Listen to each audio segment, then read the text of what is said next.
we'd love you to start with what motivated you to go to Yale Divinity School and then on to your law career. Please give us a feel for that. Mary Evelyn, thank you.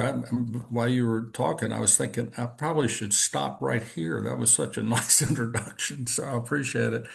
Um, I grew up in Winston-Salem. Our family was very involved with the church, so we grew up, but it was always faith and intellect at our house.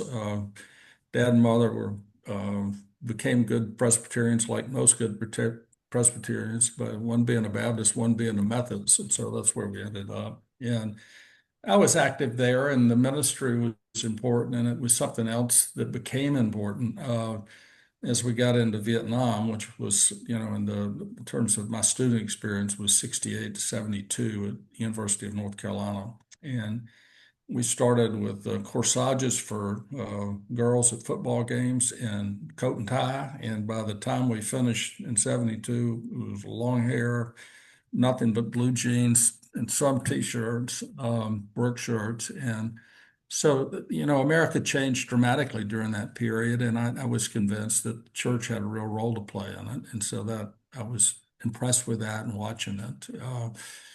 So anyway, I found out my senior year that there was such a thing as the Rockefeller Foundation Fellowship, which if you earned that, you would get your first year only, but all of your first year expenses paid. And essentially because of that, you also could go to most any divinity school you wanted to go.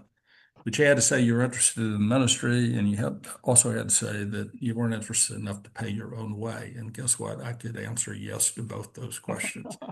And I thought I would end up in law, but I was pulled to the power of of ministry, and really the power of the Lord and all of that, and all the good that can come out of it. Though we've seen a lot of bad comes out of the wrong version of it, but.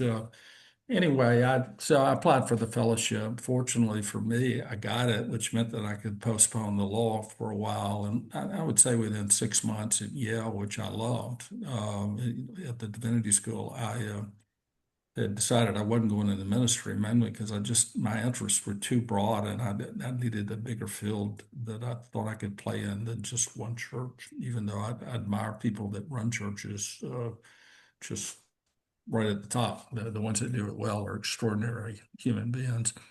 So anyway, I finished at Yale, but at Yale I ended up taking a very eclectic path, and at the end of it, I'd spent a lot of time with philosophy and also higher education philosophy, but also about Wittgenstein and Kierkegaard with Paul Homer, and spent time with Sister Margaret Farley and four other people doing independent studying, which was just an incredible educational experience. And the bottom line was that I knew I was going to law. And so I directly left YDS after 3 years in MDiv and went to Duke. But by a year or two after that, I realized that what I did at Yale Divinity School was I became much more mature, and I did conclude that the greatest experience that I had at YDS was not only meeting the people there and being able to have the luxury of studying all of that.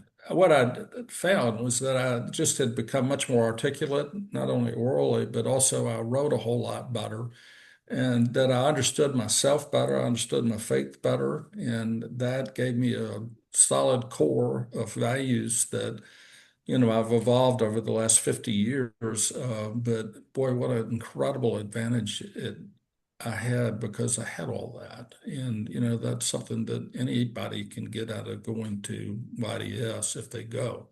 And those are just enormously important skill sets.